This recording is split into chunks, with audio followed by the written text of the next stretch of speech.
Wow. I don't even know where to catch it. Jim's back. I'm back. I heard you guys did it Domo without me. Arigato, That's right. Mr. Back Roboto. from Japan. I don't know what you guys did, but I saw some people going, you guys did good. It was fun. Yeah, we were very excited when we saw that someone listened. Yeah, exactly. And we were kind of judging what they commented on by how far into the podcast it was, thinking, they got in 20 minutes. Yeah, they made a reference of something that we said at minute 45. Yeah, so that means either they just started from there or they got there. No, it was, it was fun. You guys get so hopped up. Mike texts me, where is he? I think I have it here. So what's the email that you're talking about? We got a long, extensive email from one of the listeners. Oh, Sent it to like my website, which someone just put up, but it's not like done. So they just looked up my name and found me. Right. And then the girl who does it forwarded it to me. So it's on my email. I want to read this thing. Yeah, it's I sent it to your email. I can actually resend it to you right now, so it's on top. He probably tried to send it to Alex Kennedy, but there were way too many of them. There we go. Podcast letter. Okay, here we go. So, yeah, Mike said, "Oh, this is what he read. I just found this message." No, that's not from me. Oh, that's not you. All I wrote was podcast letter. I just found this message below is the girl writing to me. I think. Is this to Jesse? Yeah. Yes. So Jesse's the one who wrote. Okay, so this is from Jesse. Hi, my name's Jesse, and I'm a big fan of the Metal Meat podcast. Originally from Carmel, New York, Putnam County, a huge metal and Mets fan. So the whole thing's right up his alley. Guy talks about you. Download, listen to it around 4:30 p.m. Listen to the latest one that was I was gone in Japan and Alex and Mike was on. And he makes a point, and a lot of Opie and Anthony fans. Yeah. He makes an awesome point. He goes, when you guys are in the crew and you talk about how you really got into Jim, you always bring up Howard Stern appearances. Blah, blah. Yes, these are usually great, but you're leaving out a huge portion of his fans that really discovered him from a different radio show. Mm-hmm. And that is true. Yeah. My first real pouncing was Opie and Anthony. And this guy even went into, as a member of the Breuer Inner Circle, do yourself a favor and go search the following clips on YouTube. Can I tell you, I had no clue these clips are on YouTube. Opie and Anthony, Jim Breuer's Sears bomb threat. The first time I talked about that I ever did it wasn't even a bit. Oh, yeah. Wow. Was on Opie and Anthony really? back in the day. Uh-huh. Oh, wow. Yes. Huge. What's Scooter ad? That is probably one of the most famous and hard laughing bits I ever did on Opie and Anthony. We were in the moment. Anthony was doing a Scooter ad, and I just improvised in the background and just took over. And it was really funny. All right, another one. Opie and Anthony, Jim Breuer, and concert ads. See, I don't even remember that one. Yeah. But this guy's all hopped up. Oh, wow. Opie and Anthony, Jim Breuer going to concerts. You know what? I should really listen to this stuff, considering now that we did the Chicago Open Air Festival, which we will get to. These could be big bits that you could be using, and you don't even remember you did them. Yeah, and I don't even know. I mean, this is right up my alley. Little League memories? Or what's the tree forts the and Little Dirty League Bomb? Memories was really funny. It was basically all I remember is the line, "Save my ups, dick." And then some guy, Mike Krug, made a cartoon out of the bit, and it was really. I said it didn't matter if you were losing 10-0, 11-1. You just like if the guy is 2 outs, you're like, dude, save my up. And I was yelling at him, what are you swinging at? Let's see. Opie and Anthony, Jim Breuer, tree forts and dirty bomb fights. Dirt bomb fights. Dirt bomb fight. Wow. I vaguely remember. See, every time I would go on there, I would just riff. Yeah. Because I knew instead of going home and dealing with the traffic, it'd be much more fun to go on Opie and Anthony and stay there till they closed, which was like 6 or 7 p.m. They were done. Then I can go home right after that. Opie and Anthony, Jim Breuer, 4th of July. Is that maybe fireworks in North Carolina? It's about burning down the. I don't know. I have to YouTube all these now to do all these. But all I know is every one of these Opie and Anthony bits, they're completely just freewheeling. Oh wow, they weren't that's great. bits. They weren't well planned out routines. They turned out to be just great stories and improv and stuff like that. Opie and Anthony goes to a massage parlor. I have told that one. Opie and Anthony, Jim Breuer's. Oh yeah, we know that one. I know that one well. Yeah. I've seen Jim Breuer stand up live 3 times. First one was at a comedy club in Raleigh when I was in college around 2002. This is really funny. He said, I brought an O&A sign and started chanting O&A. He goes, whatever, I was 20. Until he actually stopped the show, looked at me, and said, who keeps interrupting? I think he was seriously pissed. He might have been more angry back then. I definitely was more angry back then. PPS. I have been to many metal concerts. One of my favorite ones was Whitesnake, Tesla, Sebastian Bach. Summer, that was the first concert. Zach Watt. Oh, this is what I like. I like how he did this. That was the first concert, but playing drums for Whitesnake Day was the one Brian Tichy. Mm-hmm. You don't seem to bring up your relationship with him much, Mike, other than he introduced you to Zach Wilde in the driveway. But that was probably my favorite drumming performance I've ever seen. So when you hear that, do you get jealous and annoyed? Oh, no. Because he's my favorite drummer to watch. Your brother? Well. Yeah, he's my favorite drummer to watch. Wow. Like play live. You've never said that to me. Oh, God. As a drummer, it's just a different level. And everybody, I always go like, I know you know this guy who's great, but if you sit in a room and you have that guy play, and Brian sits down at the same set, it sounds dramatically different. Know what he plays like? When drummers go into the studio and then they edit it all and they make it exactly how they want it and they make all the drums as loud as they want it, that's how it sounds the second he plays. Like, doesn't need all the editing. He's like, and you see it. He does these. I mean, I don't want to put down other drummers, but you see. No, just say what he does. You do a bunch of drummers. They all go and play on the same set in a night, and it's just a different level. And visually, he's amazing too. It's like he could all that throw it. He could do the showmanship, all that shit. He'd do the Tommy Lee twirling, throw it up in the air. He used to do things where it's just like this. The entire song, you just see sticks flying all around, and he's tamed it down with that, but he's still like, once in a while, just throw it. Oh, that's interesting. I never knew you felt that way about your brother. Oh, yeah. And his drumming. Like, you're Lily, you're very... To me, he's the... I see other drummers, and I go, yeah, they're great. You think he's the best.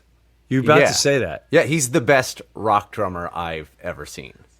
Oh, wow. Wow. And I think most people see him and think that. Wow.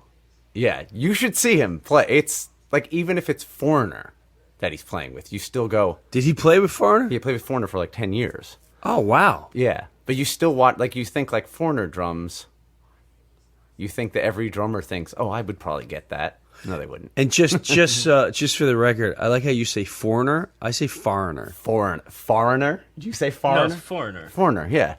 All right, I'm glad I got it. Foreigner. Because they're far away? Yeah, people from far away? It depends on what part of the country. Foreign countries. If you're down south, it'd be foreigner. I'm from Long Island, so it's foreigner. Okay.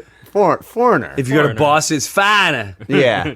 Yeah. You see finer last night? I think, how do you spell it? The way they spell it, F-O-R-E-I. Okay. Foreigner. I still see foreigner. Okay. All right. Wow, I never know you felt like that. That's pretty cool. That's the first time I saw you like really compliment your brother and oh no, I'll sit. Yeah. It's and you're being very honest and genuine about it. That's yeah. That's pretty cool. What'd you think? All right, so Chicago Open Air Festival. It's our big first festival. There's two things I want to talk about. That and last night, the Knitting Factory. And the Joe Rogan podcast. Yeah. Holy crow. That I gotta honestly say, I'm still getting tons of tweets that I see every single day. I can't remember the last time it's been trickling this far and wide. Mm-hmm.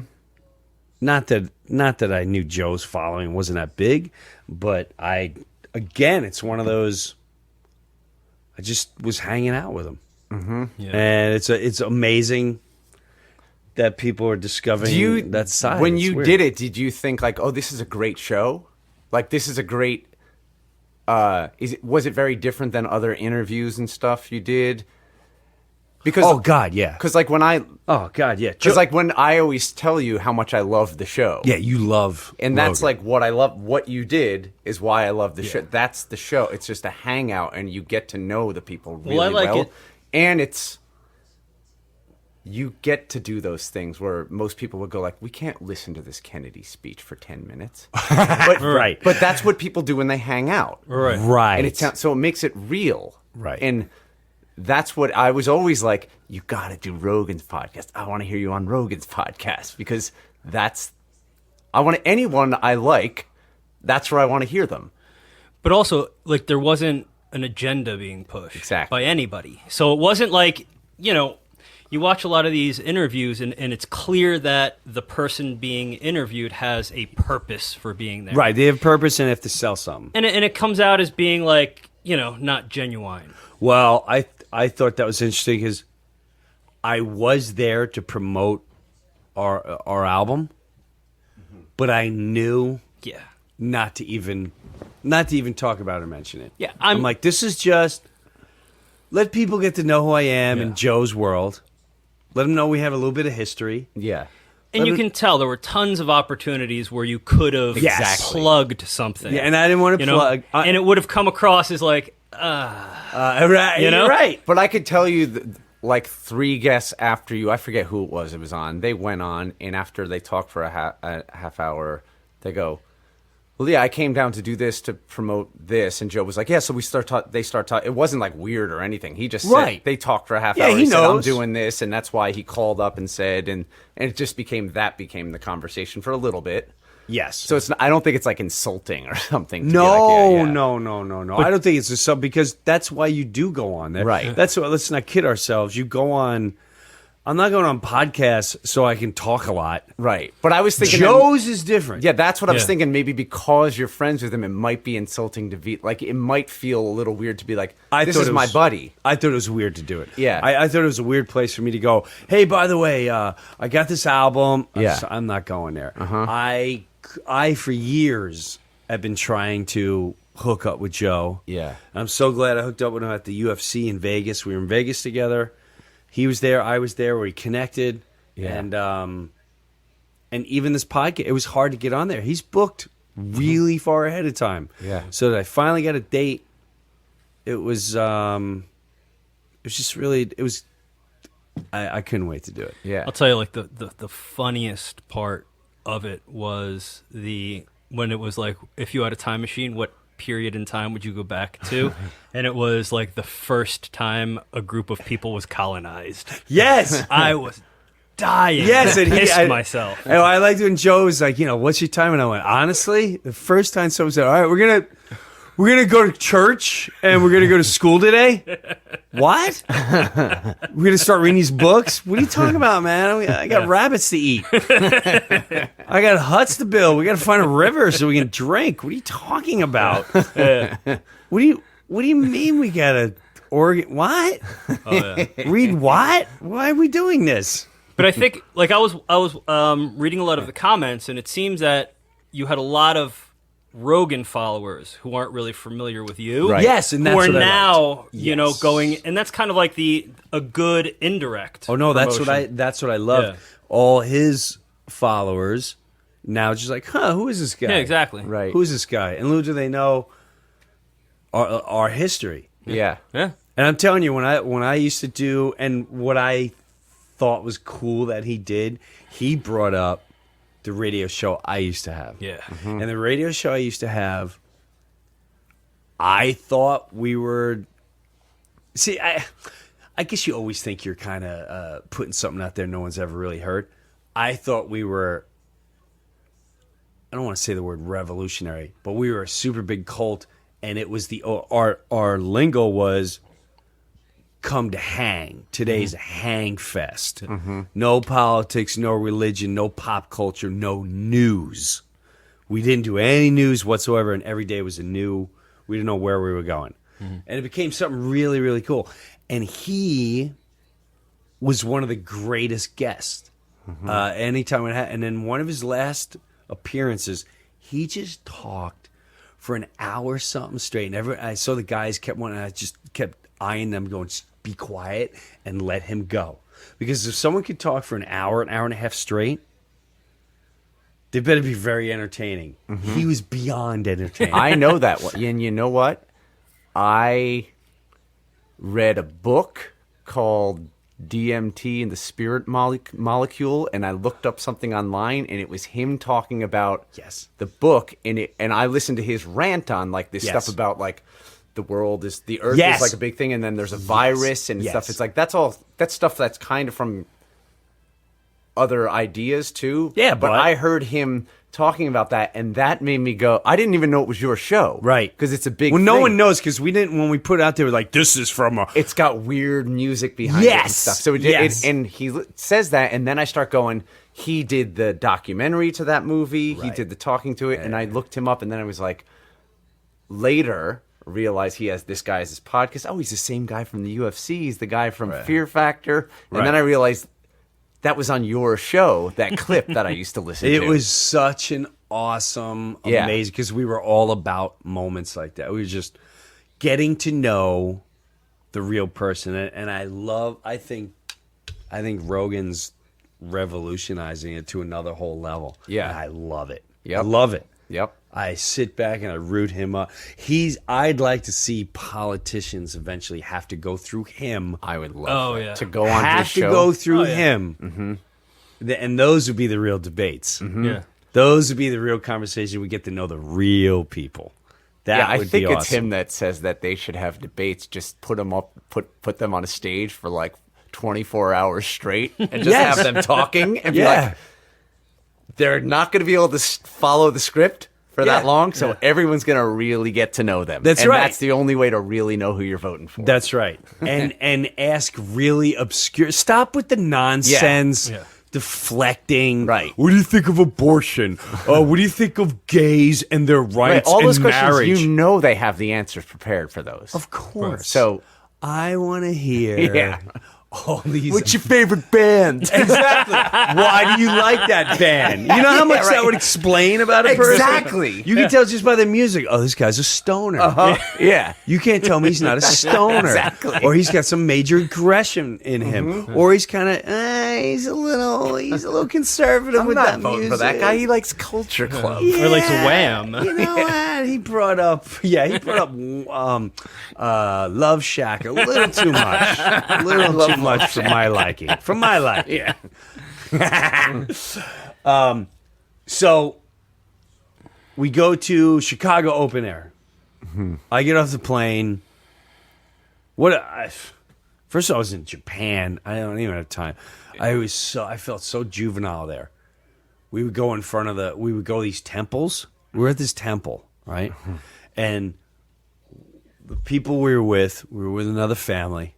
And with the other family, their kid goes to school with someone who's from Japan. They just spent it. So we hooked up with them, and they're like, "Oh, we want to bring you to this temple and this and this." So we go to this temple, and she's like, "I want you to meet this guy's very sacred." And it's the guy gets rid of any evil in you. So he brings us in a room. Now I got 3 kids. They got 3 kids. We go in this room. We have to line up, do this certain little bow and all this stuff. They couldn't get the evil out of all of you. No, they were having a really hard time. Any of us. He's like, something's not working. Wait a second. But here he is, and it's a very small room. Yeah, he did it just for the 8 of us, right? So he starts going. And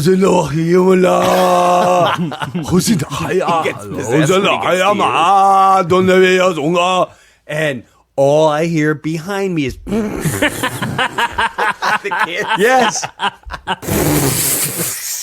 And they bust out at one time, getting up. I'm looking back, giving him the stink it's eye. It's like in church when you're not... Dude, what are you doing? Listen, he's going to keep it in you. Listen, I want to laugh too. This is ridiculous what we're doing. This guy ain't going to get the evil out of us in 10 seconds. Relax. But yeah, it's just... The culture. It's like someone going, here, this is food, and you spit it out in front of them. It's just eat it and swallow it, and wait a block later and go, that was crap. Yeah. It was horrible. What the hell was going on in there? Like, when in Rome. When in Rome. Yeah, so there was a lot of... We went to this rock garden. Dude, I want to write I gotta write a movie or something, of sketches. There were all these sketches where we went to this rock garden, and I'm pretending going, now let me get this straight. You want me to give you 10,000 yen to go look at rocks? And what's 10,000 yen? Like $5? $100. Okay. I'm going to pay $100 for a bunch of dummies staring at rocks because they think it's sacred because some idiots walked here in 6 AD. Who cares? Right. Who cares? How about we go on there? It's a rock garden, right? Well, we're going to play guitars. And I'm going to walk on there.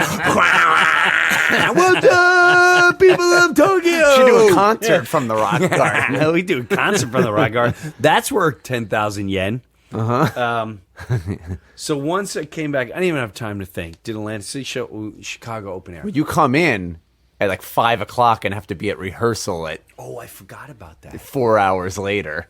Yes. And so our first show, I have to say, was a lot of great things that happened. I was a little taken back by the amount of people in front of us. I didn't think anyone was going to be there. Yeah. Not that not anyone was going to be there, but I didn't expect it. And then when I looked at the picture, yeah, the stands were... Yeah, that's what is deceiving is like there was a bunch of people in front of us, then a big space, but a lot of the people didn't have those. They were in the stands, right? There were stands. We had... Everyone that came to see us basically had their arms folded with that old, like, what was the black show? The Showtime of the Apollo kind of mentality. Just sitting there going, let's see what this loud and rowdy nonsense is all about. Yeah. I mean, we're on a stage with Marilyn Manson, Five Finger Death Punch, Slipknot. Yeah. Bridesmaid. I'm so sorry for forgetting the Bride. Bullet for My Valentine. Oh yeah. And who's the other one? There's one other one. I don't remember. I went to the other stage and saw some of those. Avenged Sevenfold. Right. Not Avenged. They were on the day before. Oh, no, Kill Switch Engage. Was Alter Bridge the day before? Day before, but Kill Switch Engage was there. Right. Which I thought was weird. They were on a side stage. Yeah. They weren't on the main stage. We were on the main stage. Yeah. So I saw the baby metal. What'd you think of Baby Metal? Well, I loved watching it. It was great. But great choreographics. Yeah, I loved watching it. The whole idea is great.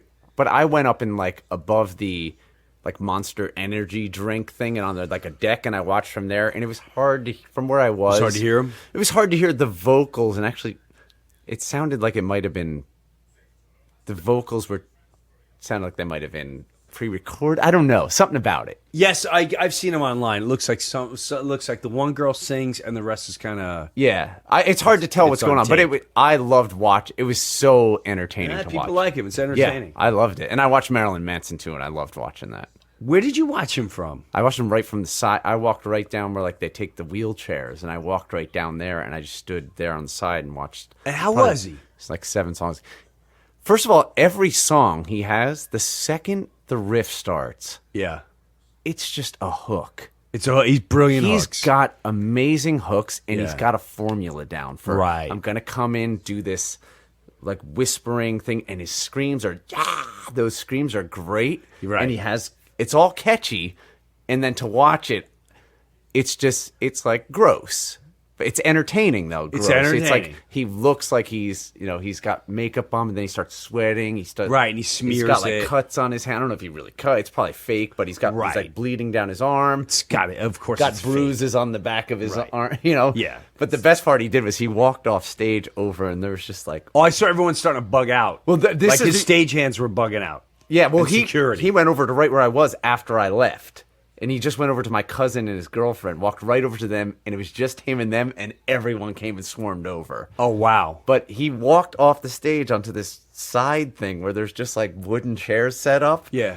And this is like what I liked about it. It's the stupidest. He grabbed a wooden chair, puts it down next to him. He's singing. And he goes, and he just kicks it off the side of the thing with his foot and walks away. And I was like, yeah. And he also, at the end of every song, he takes the mic. He just goes. He throws it at down. the ground. He gets a new mic for every song, too. But he throws the mic down like he's pissed that the song is over. Yeah, right. I've had it. Fuck this mic. This mic is bullshit. See, I don't know what I love his videos and stuff. I don't know so much of his music, but Yeah. everything I heard was a hook, and it's catchy. Yeah, it's catchy. And then Five Finger Death Punch went up, and apparently Manson went over. Did you know that? Oh, he did? You didn't see Five Finger Death Punch? No, because I had to go to the airport. Oh, dude, this is so funny. You missed Five Finger Death Punch. So I've noticed they're very used to playing these festivals now. Right? Yeah. He's not trying as hard anymore. Ivan. He's Right. No, they're bringing it. Don't get me wrong. Right. They're bringing it, but he's more like. He's got like these goofy. He's becoming goofier. Yeah. He's definitely becoming goofier, Yeah. which I can appreciate. Yeah. He was doing little jokes. Uh-huh. But all of a sudden, and I thought it was shtick because I saw the one shtick coming up. He goes, "We just came back from European tour," and I knew exactly where it was going. I knew the next thing was like, "Here comes the USA chant." And he goes, "All I could tell you is it's going to be the greatest country in the world." Yeah. All right. So, yeah, I can appreciate all that. I get it. Awesome showmanship. Everything's great. All right. Now the crowd's chanting USA. Then, all of a sudden, he goes, "I've just been told something by the festival. They just told me, what was the exact word? He just goes, I was just told something I can't do anymore. Because apparently somebody that went up before us, not going to mention names, but went 10 minutes over the loose set. Now, you people don't know about contract issues and curfews and all that, but all I could tell you is I don't care what kind of lawyer he may have. My lawyer's better than his lawyer. And we're going to do one more song and they can't kick us off here." But they really were pissed. Yeah. Because they cut into Marilyn Manson apparently cut into Five Finger Death Punch's Right, and then time. they would cut into the next one, and then curfews. And at a you certain time. cannot cut into Slipknot's time. Right. Slipknot is the Metallica of Yep. the 90s. Yep. And I saw that the minute, like Five Finger Death Punch had 3/4 of that arena filled. Mm-hmm. And I went, oh, clearly this is who's here, because I thought everyone would. Yeah. And then Slipknot came, and you couldn't see an empty space. Wow. On the floor, on the stands, and now I get Slipknot. I'm not gonna lie to you. The music. It's hard for me to digest of it. Right. A lot of it. Yeah. There's a couple songs, but the show and the whole concept, freaking brilliant. Yeah. Brilliant. I wish I got to see the guy number 7 is the DJ, is the clown. There's 2 guys playing drums. One guy's banging his head on the drum. The risers go up and down. They spin. It's a show. Yeah, it's a brilliant show. And they bring the energy, and it was awesome. It shows you how out of touch I am, because I would go like, Marilyn Manson would be headlining. Oh, God, no. Slipknot would be next, and Five Finger to me, just Five Finger Death Punch are so huge. I thought what we saw they would be the headliners. Yeah, but see, this is how out of touch I am. I'm out of touch too. But when I saw Five Finger Death Punch, we were on the ship. I was like, oh, I guess they're pretty big. Then we saw them at that Rock on Range. Yeah, and it was like Range. I was like, Me too. my God. Me too. It was the craziest thing I've ever seen. They went berserk. And there's so many fans. Yes. It was, they were huge. And then I saw Ivan afterwards and said hello, and it was awesome. Oh, you saw him yesterday? Yes, yeah, at the festival. So our set, the greatest thing about it was, I'm not going to lie to you. I could tell you, the listeners, my voice was already... shot from... It was shot from the night before, and I should have never done Mr. Rock and Roll. Mm-hmm. I couldn't, because I do Brian Johnson's part and my part. Yeah. And I could tell when I first went into it, I went, oh my God, there's no pulling out now. Mm-hmm. To the point where when the second verse came, I completely went blank on the second verse. Do you remember that? Yeah, we'll see. And something happened to Joe's guitar. No, Joe's that was bass. the end. Well, what happened was there's a break, and I don't even think this has messed you up. Is like there's a break, and then it goes into the second verse. Eric sometimes forgets the break, but then it went right to it. And usually it doesn't even matter whether he does the break or not. You come in right at the beginning. That's what messed me up. Okay, it is. And then when you just look back and we're playing, and you look back and smile like, and then you start singing. And I was like, all right, I have to listen to you now. Are you on the second line or the first line? And then I go, I hope Joe and Brian both recognize where we are. And I go, I'm going right now and I'm hitting it full on. And everyone kind of went there and we got back on. Yes, and we eventually found the wave. But it was... This is what I loved. We had no set. We didn't have a sound check. No, yeah. That was... To me, on stage, it was... What I heard was not good sounding from where I was. It sounded terrible from where I was. Yeah, it was... All I heard was me and you a lot. Me too. I heard no drum. There was a time I went, and Joe and Eric are still like waiting for me to start. Me too. And I was like, no, I'm on the third. I same thing. So I couldn't hear you. I didn't hear the drums at all. It was weird. They need and I didn't hear. I would hear you, and even me. I couldn't. I can hear what was blasting out into the audience. Oh wow! I heard you like. It was you were the everything I followed was you. Okay, well that's good. But I saw someone posted a video of Thrash, and I was so relieved when I saw it from the. Oh, thank God! From the fan, and I was like, because we lost it once in that song just for a little bit. Thrash? Yeah, it was. I lost it. We wound up getting back on. It was the last. Really? I don't. No, the last chorus when it's like. Step inside. Just for a little, we were a little off, but we got back on. But when I listened to it, again, maybe it was just me, and how do I really know that I'm off because I don't really hear anything? Yeah. But when I watched the video, it sounded big and good, so it made me go like, oh, I'm so relieved that that's. And this is what I like telling the listeners, because I got fascinated when I got to know guys like Metallica and Alice in Chains and these big bands. You as the audience member, you just see the show and you just think, oh my God, that was amazing. Right. Unless they're drunk and they're slurring the words and they can't remember anything. But then you come off stage, and I remember hearing, Lars going, oh, I didn't like my energy. I'm like, what? Yeah. What? And we screwed up. But what? Because no, you didn't. It sounds so different. It sounded amazing. When you're on stage, it sounds completely different. Yeah. So I came off, and everybody was coming up to us. And I'm not going to lie to you, too. There was Mr. Rock and Roll and Old School. I thought I absolutely was horrifying. Horrifying. I couldn't. Old School. It was horrifying. If you ask me personally, it was horrifying. But it's not how it sounds out there. But it's so when I came off stage, remember the guy who used to do the Headbangers Ball? What's his name?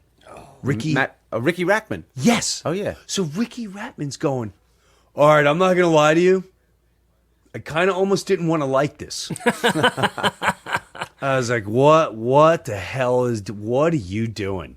He goes, I am genuinely blown away. Oh wow. Oh wow. That's yes. great. Right? He seems like he might even be snobby. Yeah. He is. He's like one of those arm-folded guys. Yes. Correct. Like waiting to boo. Correct. Yeah. And he, to the point, he's like, I got this thing in October, and I'm going to see if I can get you guys on it. Oh, that's cool. great. So once Ricky has no clue. I was trying to be cool in front of him. Mm-hmm. Now here is, I've been around a million stars, so I'm like, Ricky, that's oh my God, Ricky. And when he said, I really enjoyed it, I was beside myself. That's great. I wanted, and every radio station, other bands, like, dude, that set was sick. See, it's when people say good, it's hard for me. I don't know if they're being nice.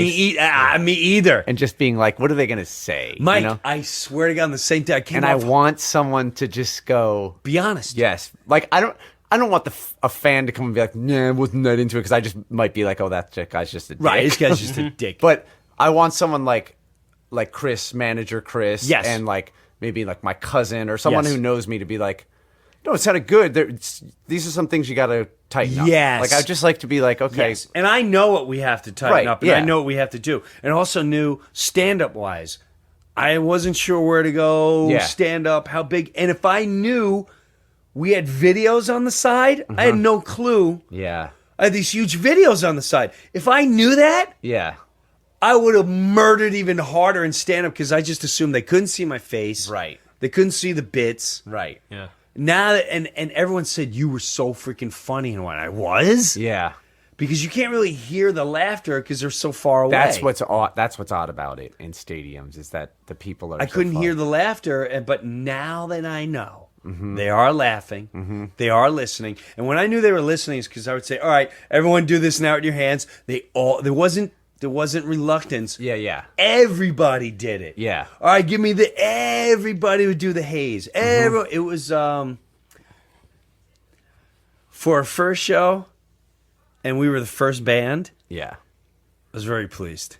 Great. Yeah. And I can tell you this, after playing Brooklyn last night, I think that is the beginning of what's going to be a monster. Yeah. Oh, absolutely. Don't you feel that? Yeah. I like Last night's show was I'm not going crazy, right? No. Last night's show was great. Like, I want you to be honest. Yeah. Last night went, when this show goes on a big festival, we're gonna freaking murder. What I thought was amazing about last night is you had, the crowd was really diverse. You had a bunch of really, 20-somethings. Yes, and then you had a bunch people. of guys, in their 40s and 50s. Right. And they were all rocking out. They were all really into it. Yes. It was great. That's my favorite part was there was a couple guys, there were 3 guys there, right? And their arms were folded, and then every time I hit the chorus, they look at each other and they give this face like, dude. Yeah. Dude, this is really sick. Yeah. It takes a moment to see Jim Breuer, the comedian guy from Half Baked, and all of a sudden I'm fronting and killing it. It takes a minute to grasp, and that's why after lesson, what were you going to say, Alex? Well, I was going to say, I think that's the expectation of you being a comedian is that you're going to come right out and be funny, right, and sacrifice the music end. Yes, correct. And I don't think that they can understand that the songs can be funny and kick ass. I highly agree. And after the stories, to go into a song, it makes the song make exactly. sense. Yeah, it's great. Yeah, It's almost like you ever watch VH1 Storytellers? That's exactly what I'm going for. And it's awesome. It's Yes. that's amazing to hear. I came up with a song, however, but then they come into it and it just makes it more meaningful. And that is what the stage show, when we have the mood lighting, and dude, you got to get we got to do an acoustic part for the beginning of, or some type of. beginning of Unexplained. Okay. Yeah. You know, because to me, the amazing part is that Spanish opening. Yeah. But when we have that lighting show and that storytelling, and then all of a sudden it goes from the couch or a couch setting to all of a sudden, boom, you're in the song with the lights and the lasers or whatever it's doing. And the videos playing behind us.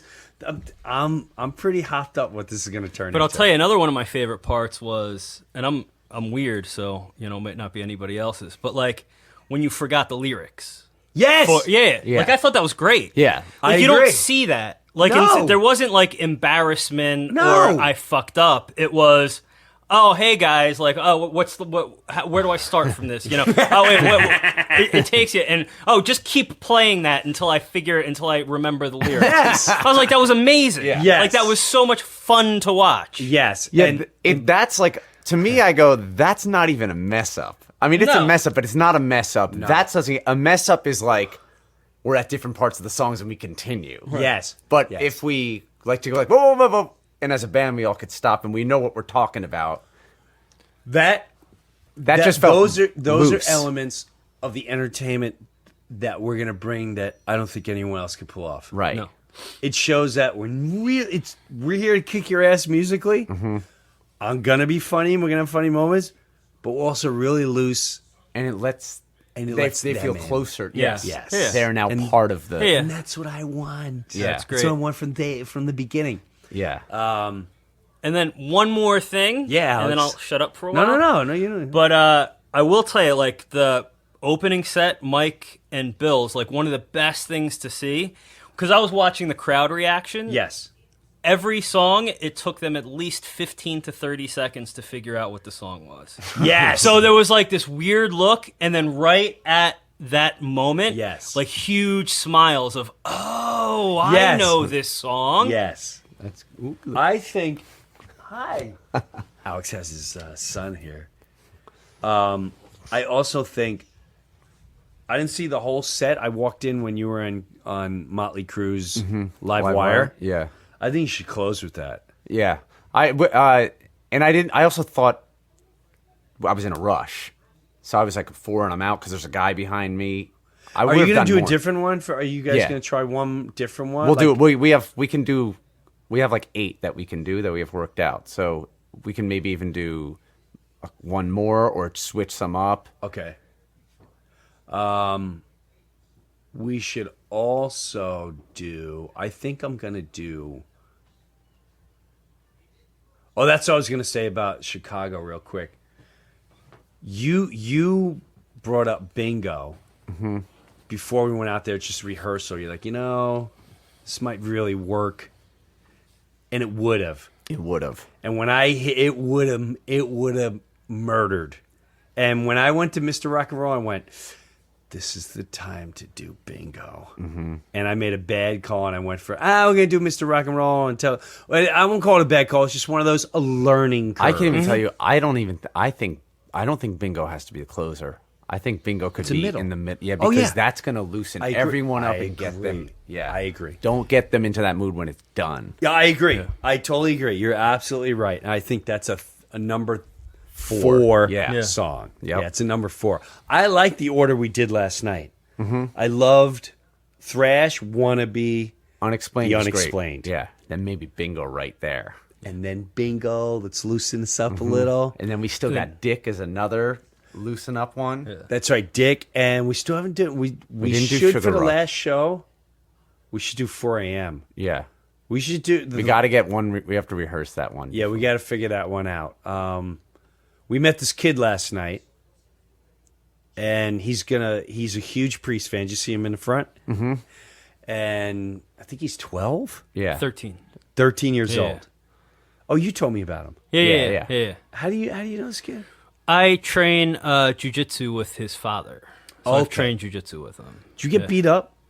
You got a black eye. Yeah, I got a black eye today. Oh, I don't know. Was it me? I don't know. I gave him a black eye like 2 weeks ago. They're like such spazzes. Like I get like flying fingers and everything. You have fingered in your eye. So this kid, he's going to come up and do electric eye next week. So we got to learn Electric Eye. Then. Yeah, so make sure this Thursday when we rehearse in Electric Eye, I have the guy, Paul Bond, who created the Wannabe riff. He's coming. He's going to do a song with us. Wannabe? He's going to do Wannabe with us. If he wants to sit in on something else, why not in the background or something? Okay. So, yeah, I got to say, all this work and all this trying to get on the radio, which we're still trying to do, Sirius is starting to play us. It's starting to pay off. Yeah. I can see the promised land. So I have a question. When you did your House of Blues tours before, you booked it. You booked it as a band, like? No, I booked it as Jim Breuer. And so people were with the Brew Crew, and they came to see a comedy show. Correct. And when I did it as the Brew Crew, it was a comedy show. Even the music, none of the music was serious. Right. It was full-blown goof. Yeah. So we would they would, no matter what the bit was, they would find ways to score that particular routine. Right, yeah. And then we would do we did Gilligan's Island. Yeah. As if it was the song One. Mm-hmm. We did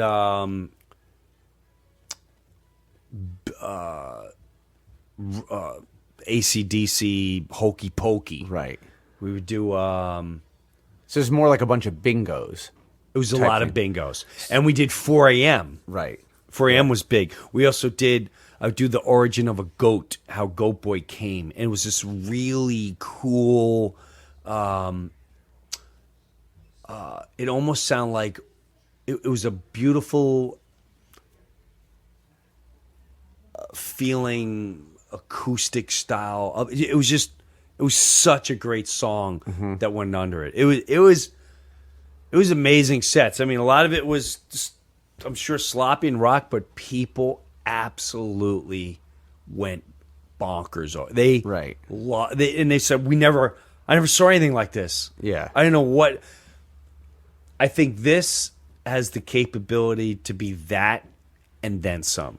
But does it change if you go and do a House of Blues tour and you say Jim Breuer and the Loud and Rowdy? Would that make less people wanting to come? I think the way we do this is what I've been saying is an evening with Jim Breuer with special guests with Loud and Rowdy and the special guest, comedy, rock, and more. Yeah. That is the way to bill it. Right. An evening with Jim Breuer, comedy, rock, and more. So it's almost like what you were doing, but now you have an album behind you, and you have real scored music. I have real scored music, and they will be and just the way I described it last night, a lot of those people didn't have the album. Right. Mm-hmm. And although there was a lot of friends there and stuff like that, they didn't have the album, and they bought the album after listening to the songs. Right. They loved... Who's Better Than Us was great. I thought Who's Better Than Us was the best one. Yeah. Absolutely. I thought it was. It's a great song. Yeah. And I thought... It's funny, the more I hear I think thrash has to grow. In my mind, I see it as by the time we headline tour, everyone is exploding with the thrash. It's still a great opener, though. I agree. It's a great opener. Did you see at Chicago, there was little groups starting to do a fun mosh? Oh, no. Yes. There was one on the left and one on the right. He's going to be a dick tonight. They were doing a little bit of a thrash. And also Old School. I saw a little bit of that going on. I thought that was pretty cool. Did you keep Sugar Rush off purposely, or did you just forget to put that one on? No, it originally was on last night. Oh, it was? Yeah, I had it on my original set, but... I wasn't. I don't know all the lyrics. Okay, yeah. So I didn't want to go up there and goof it up. So next week, that'll be our number 2 song. Oh, cool. And then it'll go into something. I'm gonna have a totally different set list. Right. For next week. Cool. We're going to have little things, and I'm also going to do a little different comedy stuff. Okay. Oh, nice. Yeah. That's going to be pretty awesome. So, overall, I'm amazed that I felt like we were up there for longer than we were. I did too. Were we up there for over an hour? yes, Must we have were been there over. like an hour 5. Oh, wow. It felt like it was an hour and a half or something. I felt like it was a good hour and a half. At least an hour and a half. You know what? Too long is bad. I agree. I'll tell you, no matter what. The whole night, though, was an hour 45. Yeah. Between Brian going up doing stand-up comedy, your set that you guys went and did up, and then me talking in the beginning and all that. Right, yeah. Explain everyone, and then finally doing a set. That was an hour and a half. Yeah. So we're on track. So when we headline, we don't need all these opening things. It's Right. you guys going out doing your shtick. It's if I have another comedian. So that's a 2-hour show, which is good. Yeah, perfect. Yeah. Tight, perfect from Yeah. beginning to end. We don't keep you there late. We're not boring you to death. Keep the energy flowing. All right. Yeah. He was funny, the comedian, too. I never saw him. He was funny. I didn't watch him last night. I know I had to prep him because he wasn't used to a room like that. So he opens for you, too? He opens for you Yes. a lot? Yeah, he goes on tour with me. So Yeah. this means people are listening to the show. By the way. And do you know who's coming to town this month? By the way, if you don't know this, I'm actually doing a read right now. Ooh. This is a read. This is when you know Who's you're coming? You're starting to go. Big time. Axl freaking Rose. Now, here's a guy who's not only reuniting somehow one of the greatest bands of all time, but filling in for the legendary Brian Johnson. We know a little bit about that, don't we? We know a little bit about that. I heard something about that before. Ad to read. Yeah. What I'm saying, Axl has to be tired. This is where it's going to. And do you know why? I got to be honest with you. I'm tired. Forget Axl. I'm tired. I went from freaking Japan, Oh, yeah. where they're 11 hours ahead of us, landed at 6 p.m., went to rehearsal, left rehearsal. Told me we were going to do the podcast the next day, and I said, yeah, I'll see you. And I told him, I was like, we're not doing a podcast. Yeah. There's no way. Exactly. It's like there's no There's way. no freaking way. The best is the next morning I get up and I get a text for you. Are you up? And I'm just like, so I see it after I took my bath. I see it, and then I was just like, yeah, I'm up. And then he's in the lobby of our hotel sleeping. you weren't even at that hotel. That's right. I had no hotel. So now I do the Atlantic City show. All right. I got to leave my house at 2:00. I get down there at 5:30. I meet my in-laws for dinner. Everything. And listen, I'm not complaining. I'm just saying, talking about tired, which will lead to Casper mattress. Oh, jeez. Yeah. Casper mattress. That is where I'm going. And I'm going to tell you the deal they got going and why you should jump on it. So now I'm in Atlantic City. I do the show, do meet and greet, do the show. Show's over. I have to fly out at 6 a.m.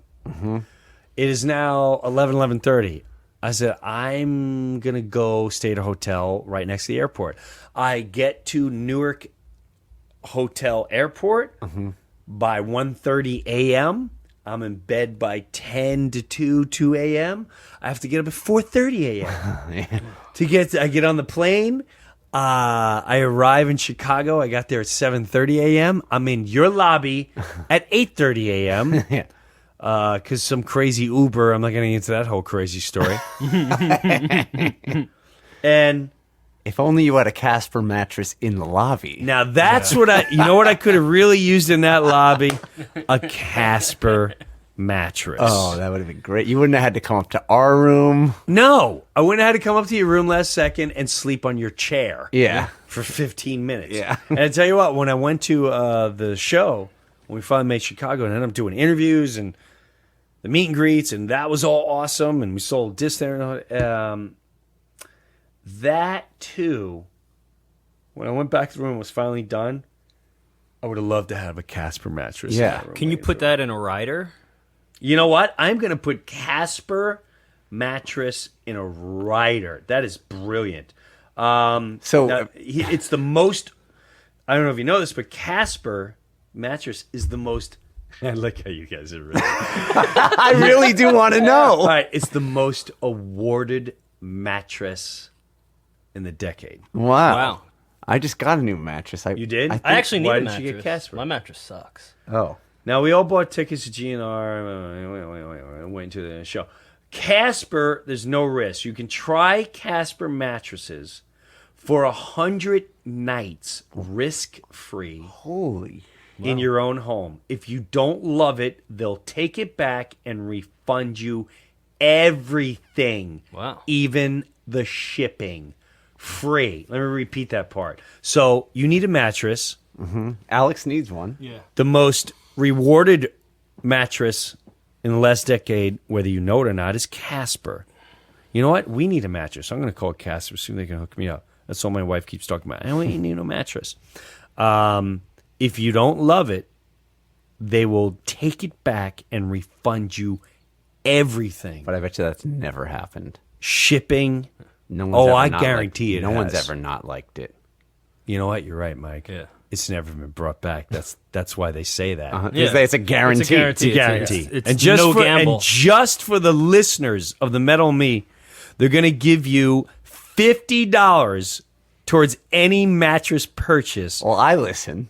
by going to www.casper.com/rock. www.casper.com/rock. And using the code ROCK, again, go to www.casper.com/rock. Use the code ROCK and use the promo code ROCK, and get your $50 off for the mattress that Time Magazine named as one of the best inventions of 2015. Sick. Wow. That's pretty sick. That's That is sick. sick. So I'm going 100 to go nights, online tonight. Look them up. 100 nights free risk. And you don't like it, even the shipping, give it back to you all free. Wow. There you go. Hey, Casper, thanks for believing in us and thinking That's awesome. I'll be surprised how many people will look into that. I'm going to look into it. Yeah. But what are you going to say, Mike? Go ahead. No, I forget. It was something that Rock. no, it was, Us. It was earlier, right in the whatever we were talking about. I'm You in listening. the lobby. I was sleeping in the lobby. Yeah, I couldn't. I left no. my wallet there. Thank God someone ran to the van. I'm and so gave it to glad me. you left your wallet there because I'm usually that guy, and I was like, yeah. You know what I have to figure out? I asked Chris for the budget of because I haven't seen a budget. All I know is like from Chicago. So I told him today, like, listen, man, I get we have a road manager and this and that and blah blah blah blah, but I didn't see anything, and we can't go forward unless I see everything because then I lose trust that way. He's like, no, I get it, totally understood. Right. But that stuff freaks me out, and now I see how bands get ripped off. I'm not saying I'm getting ripped off. I could tell you so you wanted your Casper mattress and the rider, right? If that Now I'm getting my cat. Yeah, I'm going to put that in my rider. that comes through the rider, And none of my stuff. gonna be your- None of our stuff was in the no, rider. I could tell you none of Zero. our stuff was in the rider. The Zero. only thing that came through was Eric's Star Wars figure. What? He put a little Star Wars figure that he said he wanted in the rider, and we were just like, "There's no way." And he came. That and a yo-yo that he wanted. A So yo-yo. he played with his yo-yo all day, and I was like, "Where's my creamer? All Where's our hummus? Where's our veggies?" Only thing that came through was Eric's stupid Star Wars figure. Yeah. So I want to know. I still want to see that budget because sometimes they'll take it out of that. I get we were catered, but if there's Right. money to put in for catering, which there always is. But the catering we missed. We missed breakfast and lunch. Yes. So it would have been great to have some celery sticks. That's all. Some Yeah. kind of snacks in the room besides little chips and stuff. But yeah, nothing that we asked in the rider was there. So this is a big discussion I have to have with Chris. I'm not looking for green M&Ms, but if someone's getting paid to get things and I'm getting nothing, I'm owing money when the gig's over and everyone else made more money than me. Right. I need to see what the budget is. Yeah. I see how bands get ripped off now, because you go in there like, yeah, man, everything's they're grabbing the checks. They're the ones making the budgets. I don't know. I don't even know how much Kevin got paid. I don't know how much anyone got. Who's the guy in the room with all the tattoos and stuff? Who was that guy? I don't know. And what was his gig? Like, is he the tech guy? No, we didn't have a tech. It was Chris. That's what's weird is that we were asked if we're going to have a drum tech, but Chris did everything. He did everything. Yeah. I mean, Chris was great. Chris was great. He was phenomenal. Great to have him around, and anything I wanted, it was like he was right there helping, and it was great to have him there. Yeah. Yeah. But the other things that were talked about were not there. Right. So that's just stuff I got to find out about. So maybe they're saving by, again. Got some things to say that I'll hold to myself until we hit stop. All right. Do you want? Yeah, you hold that. We'll do it off air. Yeah, there's something I want to just. Yeah. All right. We'll end this. I think we talked long enough. We caught up. Yep. We did Chicago Open Air. We're gonna do Brooklyn the next 2 Mondays. While you're listening to this next, it's going to go on tonight. This is going to come out tonight. Yeah, tonight we're doing a show, and then the following Monday we should be really. I think your son's ready to go. He's got some headphones. He wants to listen. He wants to be part of it. He wants to listen. Oh my God, he's adorable. Say Uncle Mike, big and strong. Uncle Mike, big and strong. Who's big and strong? Uncle Mike? No, he's not. Awesome.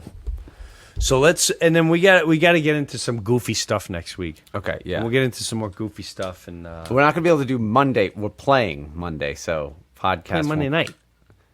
Yeah, so we'll have to do Monday in the day if we do a podcast. Yeah. We'll probably do one before that. Yeah, we'll be all right. Okay, we'll be all right. All right, man. Good hanging out. I'll talk to you later. Thanks for listening. If you're listening. Clearly, some people are listening. One guy's listening. We know one guy's listening, and he's our favorite guy because he commented on the movie. He loves all the movies we talked about. He was like, great. I know that you don't call Kiss Alive. You call it Kiss Alive, not Kiss Alive 1. I'm one of those guys, Yeah, and he gave me great things to look up on YouTube from the Opie and Anthony days. Yeah. The other thing I wanted to say is when we talk about the Stern, we're not. The only reason we say that is because that's what you know. Really do know because we came from regular radio to here. Right. I understand. I get it. Okay, great. So what we learned today, Casper.com/rock. Code is rock. Get a cool mattress. 100 days. You don't like it, guaranteed. Oh, someone's coming alive in the background there. Very good. And Chicago Open Air. When's our next festival? Roverfest. Roverfest. So we do one more Knitting Factory, then we have Roverfest. I can't wait for it. Roverfest. Should be interesting. Yeah. All right. We'll see you in Cleveland. We'll see you in Brooklyn. Have a good one.